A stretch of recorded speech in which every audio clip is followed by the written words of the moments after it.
talk about our banks. We're going to talk about everyone that has left their offices to join us in this cashless conversation. Who runs the business for MasterCard for Sub-Saharan Africa? Over 7 years ago now, we were the first global payment company to issue an international card in Nigeria. When I mean international card, that means a card that is not local, that's not bound by the geographies of Nigeria, that will work in Nigeria, and then when you step to Togo or you step to China, it will work. We did that with one partner, but we've gone from 7 years ago to 17 today. And the question is, what are the remaining 3 banks waiting for? All right, we'll get there. So we've covered a lot of grounds, and I see a lot of our partners, and we'll be a partner also here in this room. So it's come a long way. For us, our customers are our priorities. You are the reason we do the things we do, and we're able to do it effectively. And therefore, we want to continue to partner with you to make that happen. And that's Michael Mibak. He's the regional president for MasterCard in Middle East and Africa. We're going to have Ajay, a renowned economist. The uncertainties around e-commerce in Nigeria. If I do this transaction online, what are the consequences? Those who are specialized who may know about the remedies, but the man on the street has that concern, and it's not clear to him, so he's worried. And I suggest that there will have to be clarity around all the legal issues around cashless e-commerce, cashless banking, cashless society, and all of that. I've seen these economies of scale giving way to what I call socio-political economies of scale.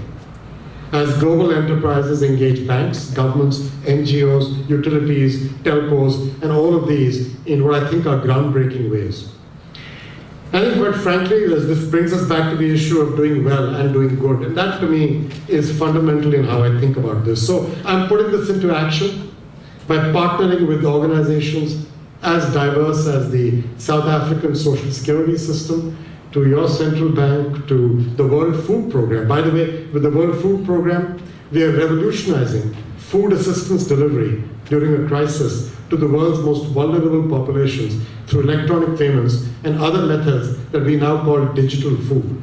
So rather than spending a lot of money and the leakage and corruption that comes with it of transporting tons of food around to areas where there is a crisis, if we could issue everybody with the ability to have a card which the World Food Program funds, that they can go and pick up the food from the private sector. All those middlemen who make money out of this, gone.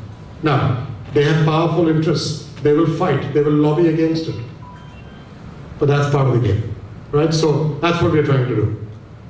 Active engagement, real dialogue, listening. These are the watchwords of global partnership in this century.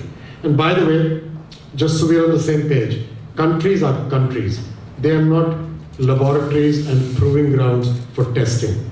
That line of thinking which some companies use to say that I am testing in this country is my laboratory, I think this is nonsense. It doesn't align with my view of where the world is headed. At the end of the day, success comes down to creating shared value and not laboratories, right? Because these are real people we're talking about in countries. So that's my third point. That shared value has got to drive greater financial empowerment, greater financial inclusion, equitable, sustainable, scalable growth. From our own experience, POS has not achieved the result we expect because the merchants who are really the key to acceptance have not been incentivized enough. And then someone has said sometime in maybe the public sector could actually play a role in incentivizing these merchants, probably tax rebates or something. From your experience working in other economies, how has this worked? What has been the motivation to the public sectors to motivate the merchants to actually accept these merchants? What have they done in other economies that we can learn from? Electronic payment ecosystem, essentially, that's going to win the war against cash. So you need banks, you need a regulator, you need merchants, you need cardholders, consumers in the end. And if you look at how the value in the transaction moves through the value chain, the balance of that is very, very critical. Now, the motivation of the public sector to do the right thing here, I think, is mainly to work with the industry to set the right regulations and motivate.